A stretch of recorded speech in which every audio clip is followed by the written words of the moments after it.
Hi friends, good morning to all. Today நல்ல மழை. நம்ம ஃபார்ம் என்ன கண்டிஷனில் இருக்குதுன்னு பார்க்கலான்னு காலையில் போயிட்டு இருந்தேன். ஒன்றும் பிரச்சனை இல்லை, நம்ம ஃபார்ம் வந்து நல்லாவே இருக்குது. என்ன ரீசன்னா தண்ணி எதுவும் வழி இல்லை, எல்லாத்துலேயும் ஓவர்ஃப்ளோ வால்வ் இருக்கிறதால தப்பிச்சிட்டோம். டெய்லி நான் வந்தவொடனே ஃபுல் கோல்டு குட்டி போட்டிருக்கான்னு தான் ஃபஸ்ட்டு பார்ப்பேன். இன்றைக்கும் அதே தான் பார்த்தேன், ஃபுல் கோல்டு குட்டி போட்டிருக்கான்னு. பார்த்தவொடனே எனக்கு ரொம்ப ஹாப்பியாக இருந்தது. இன்றைக்கி வந்து ஃபுல் கோல்டு வந்து குட்டி போட்டிருக்கு. இவங்க வந்து குட்டி வந்து அதிகமாகவே சாப்பிட்றாங்க. அதனால் நம்ம வந்து ஃபஸ்ட்டு எடுத்தோன்னே இதை குட்டியை எல்லாத்தையுமே நம்ம ஃபஸ்ட்டு கலெக்ட் பண்ணி ஒரு டபுளில் எடுத்துக்கிறோம். பாருங்களேன் எவ்வளோ குட்டி போட்டிருக்கணும். இது எல்லா குட்டியுமே நம்ம கலெக்ட் பண்ணி எடுத்துகிட்டு வந்து நம்ம எப்பயுமே குட்டியை சின்ன சின்ன தொட்டியில் தான் வளர்ப்போம். அதுக்கேற்ற மாரி நம்ம டப்பாவில் எல்லா குட்டியும் கலெக்ட் பண்ணிவிட்டு அதை கொஞ்சம் டபுள் நம்ம இன்றைக்கி ரிலீஸ் பண்ணிவிடுவோம். இது எப்பயும் போல் தான் ஒரு 15 டேஸ்க்கு அப்புறம் தான் வந்து இதை வந்து பெரிய தொட்டியில் நம்ம மாற்றுவோம்.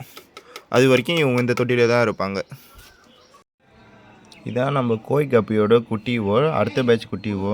இவங்க சின்ன சைஸில் இவங்களை பார்த்தாலே தெரியும், மண்டையில் கேப் வர ஆரம்பிச்சிருச்சு. இதுக்கு மேலே இந்த தொட்டியில் வச்சுருந்தா சரி வராதுன்னு சொல்லிவிட்டு நம்ம இவங்கள வந்து பெரிய தொட்டியில் மாற்றிட்டு இதில் வந்து ஃபுல் கோல்டு இப்போ குட்டி போட்டிருக்குல்ல, அந்த குட்டியை தான் இதில் ரீப்ளேஸ்மெண்ட் பண்ண போகிறோம்.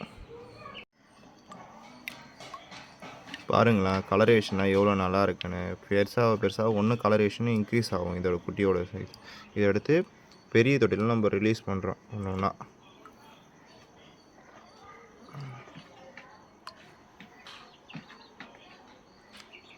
இங்கே பாருங்களா எவ்வளோ குட்டி கிடச்சிருக்கு. நம்மளுக்கு ஒரு 20 குட்டி பக்கம் கிடச்சிருக்கு ஃபுல் கோல்டுலேருந்து. இந்த குட்டி அவ்வளோதான் குட்டி போட்டிருக்கு. எனக்கு தெரிஞ்சு ஒரு ஃபீமேல் தான் குட்டி போட்டிருக்கோன்னு நினைக்கிறேன். இதுக்கப்புறம் இன்னும் ஒரு 6 ஃபீமேல் இருக்குது. 6 ஃபீமேலும் குட்டி போட்டால் நம்மளுக்கு நல்லா தான் இருக்கும். இதுக்கப்புறம் இதை வந்து இதுக்குன்னே உள்ள குரூமிங் தொட்டியில் நம்ம இந்த குட்டியெல்லாம் ரிலீஸ் பண்ணிடுறோம்.